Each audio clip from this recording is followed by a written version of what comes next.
میگن تزکیه کرده. کی تزکیه کرده؟ شیخ راسخ یا شیخ دایی ابو محمد مدنی رو تزکیه کرده. یعنی تعجب میکنم کی میآید کی رو تزکیه میکند. ما خود اونها نیاز به تزکیه دارن. شما رو کی تزکیه کرده که شما مثلا بیاید ابو محمد مدنی یا ابو فلان ابو علان رو تزکیه بکنید؟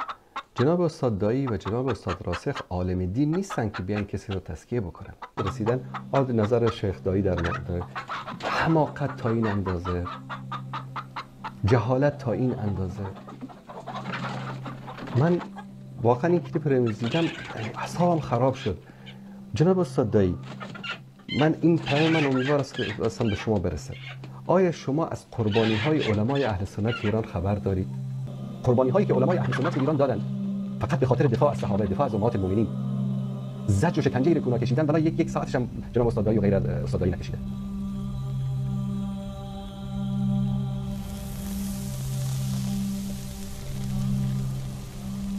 باشید یک کمی شرم و حیا داشته باشید. استاد گفتیم شما رو، دایی صاحب گفتیم، استاد دانشگاه گفتیم، احترام کردیم، عزت کردیم، چیزی نگفتیم. افراد کردید، تفرید کردید، زیاده روی کردید، چیزی نگفتیم، ساکت شدیم. والله بارها از من پرسیدن دوستان خیر است شاید استاد دایی یک اشتباهی کرده باشه، حالا یک حرفی بخواد. بله منم میگم برادران و خواهران شیعه، بله با شیعیان برادران و خواهران ما هستند.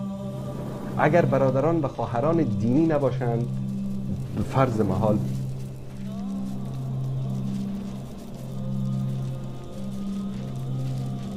اگر برادران و خواهران دینی نباشند فرض محال برادران و خواهران انسانی هستند. بسم الله والحمد لله والصلاة والسلام على رسول الله. اما بعد، السلام علیکم و رحمت الله و برکاته. برادران و خواهران موحدم که از تاجیکستان و ایران و افغانستان و فارسی زبان هستید، الله سبحانه و تعالی همه شما را حفظ بکند. به هر یک طالب علم و علمای اهل سنت و الجماعت ضرور است، یعنی فرض است و واجب است که حق را دفاع بکند. امر الله هم که بر رسول الله صلی الله علیه و سلم گفته بود که فصدع بما تؤمر و اعرض عن المشرکین. فصدع، کلمه فصدع یعنی حق را بگو، حق را از باطل جدا بکن، با اهل حق باش. الله سبحانه و تعالی در جای دیگر بر رسول الله گفت، آیت را نازل کرد، وحی را که به امت است، و قولوا قولا سدیدا. ای مسلمان ها، ای مردم، ای مسلمان ها، بگویید سخنی سدید را. سخنی سدید یعنی سخنی حق را، سخنی فرق میگذارد بین حق و بین باطل، سخنی که فرق میگذارد بین اهل حق و بین اهل باطل. سخنی سدید، سخنی که تمییز میکند، جداگی می اندازد بین حق و باطل. و این آیت ها دلالت میکند که حق و باطل هرگز یک جا نیست، اهل حق و باطل هرگز یک جا نیست. در این امت در هر یک دور و زمان علمای حق، طالب علمان حق، موحدین، مسلمانان حق همیشه وجود دارند و این چنین باطل ها هستند که و قلیل من عبادی الشکور. معلوم است باطل ها زیاد است. ولی در آوان اخیر، یک هفته دو هفته قبل، یکی از علمای اهل سنت، یکی از مشایخ اهل سنتی که ده ها سال است کم است و زیاد همیشه در تعلیم و تربیه امت اسلام، تعلیم و تربیه ملت فارس است، به تاجیک و افغان و ایران، مردم فارس توحید را میرساند. این شیخ عبدالظاهر داعی است که یک هفته قبل یک سخن در حق محمد صالح پردیل گفتند که اگر محمد صالح پردیل رافضه ها را به قلب و دل جانم دوست می‌دارم و اینو آن گفته باشد، من از این سخنش و از خودش براءت میکنم. آیا همین سخنی عبدالظاهر داعی وقتی که نظر به قرآن و سنت میکنیم خطا هست یا موافق قرآن و سنت است؟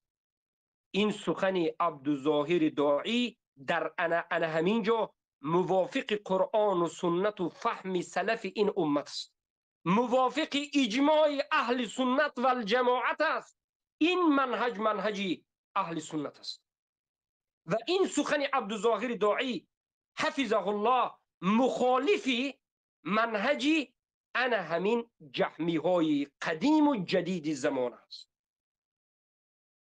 بله همه اهل سنت و الجماعت براءت خود را اعلان میکنند از هر کسی که رافضه را برادر گفت، هر کسی که رافضه را به قلب و دل جانم دوست میدارم گفت، براءت خود را اعلان میکنیم. کسی نباشد، شیخ است، عالم است، بزرگ است تو کوچک است تو زن است دو مرد است، این منهج اصل دینی ما هست. براءت میکنی از مشرکین، براءت میکنی از کسانی که مشرکین را مسلمان میگویند و منهج اهل سنت را نابود میکنند. آیا این چنین سخنی در تاریخ امت گذشته است؟ غیر از عبدالظاهر داعی، غیر از ما، آیا این چنین حادثه در تاریخ امت شد؟ بله شد. بیا من به تو جاهل محمد انصاری مشرک قبوری بگویم که به شیخ برآمد از تهمت و بالاخره باز به داعش طعنه زده رفت. کسی که به این جهمی ها مخالفت کرد باز داعش میگه. اعوذ بالله. هزار بار شیخ هم ما هم میگیم که ما اهل سنت هستیم، آزاد هستیم، به یگان فرقه ربطی نداریم بجز منهج قرآن و سنت فهم سلف این امت، مذهب اهل سنت و جماعت، ولی مذهبشون را فقط با تهمت پیش میبرند، علم ندارند. بیا بگوی ای محمد انصاری، ای خبیسی رافضه معابی در بین رافضه کلان شده، گوش بکن. وقتی که قرامیته ها، دولت رافضه قرامیته افریقا، لیبیا و آیستا آمد، حتی مصر را ضبط کرد، به زیر تصرفش در آورد و غصب کرد، عده بسیار از علما از این منطقه رافضه گرفته هجرت کردند، رفتند به منطقه دیگر، به حجاز و به شام و عراق و غیره، به یمن و ولیکن عده دیگری از بنام علما و بنام خطیب ها هجرت نکردند، در حالتی که فرصت و شرایطی هجرت داشتند، آزاد بودند، می توانستند که هجرت کنند، هجرت نکردند، به اختیار خودشان در زیر دولت قرامیته رافضه ایستادند و باز امام و خطیب شدند، به منبرها می برآمدند. این امام های اهل سنت یگان عقیده رافضه را قبول نداشتند، به رافضه حتی رد می زدند، ولیکن در همون منبر در روز جمعه و روزهای عید دعا می کردند در حقی انا همون امام رافضه، یا که انا همون خلیفه می گفتند، یا که همون دولتی عبیدی یا دولت فاطمی قرامیته که بود، به همون پادشاهش دعا می گفتند که الله حفظش کند، این دولت دور دراز بکند، اینها خوب هستند. انا همچنین وقتی که انا همچنین حادثه شد، در زمان کی بود این حادثه؟ در زمان ابن قدامه المقدسی، در زمان صلاح الدین ایوبی، در زمان خال بچه ابن قدامه المقدسی، در زمان محی الدین المقدسی و در زمان عبدالغنی المقدسی صاحب کتاب عمدة الاحکام، یکی از خویشاوندان ابن قدامه المقدسی، برادر ابن قدامه المقدسی علامه. در زمان آمدی این علما گفتند که همه بنام انا همین علما، انا همین امام ها، انا همین خطیب هایی که در مسجد ها رافضه ها را دعا میکنند، دعای خیر میدهند، این دولتش را دعای خیر میدهند، این حکومت رافضگی را دعای خیر میدهند و رافضه ها را یعنی به دعاهای خوب رافضه را میکنند، همهشان کفار و مرتدین هستند. حکم برآورد. نظر بکن تو اگر امروز عبدالظاهر داعی را غلو کرده بگویی، عبدالظاهر داعی را اعوذ بالله طعنه به یگان متشددی و غلووی و این آن بکنی، ای محمد انصاری رافضی، چوجه های رافضه،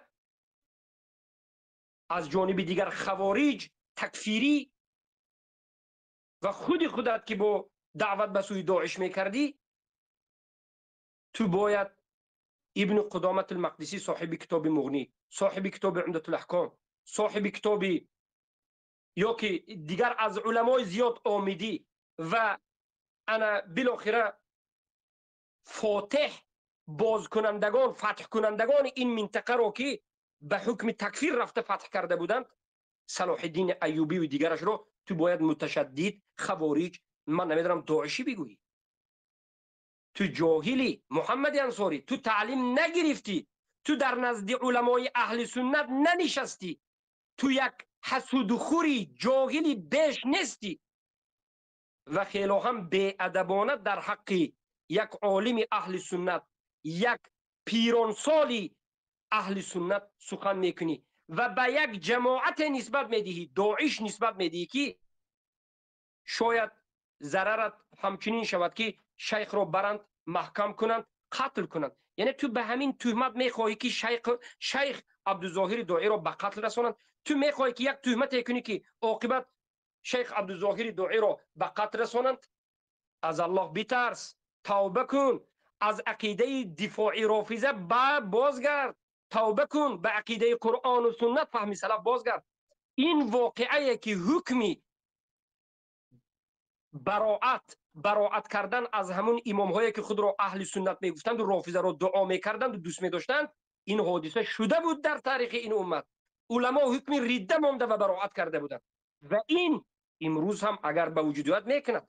عبدالظاهر داعی، ما میگوییم تا جایی که ما میدونیم ولا نزکی علی الله احد، یکی از علمای آزاد است، به یگان جماعت ربط ندارد و به قدر استطاعت با این همه مشقت و وزنینی دارد به دین الله دعوت میکند. حق را گفت و باز دعا میکنیم که علمای حقگو، طالب علمان حقگو زیاد شوند، الله حفظشان بکند. سبحانك اللهم وبحمدك اشهد ان لا اله الا انت استغفرك واتوب سلام اليك برحمتك يا ارحم الراحمين. سلام استاذ. سلام علیکم. السلام عليكم ورحمة الله وبركاته.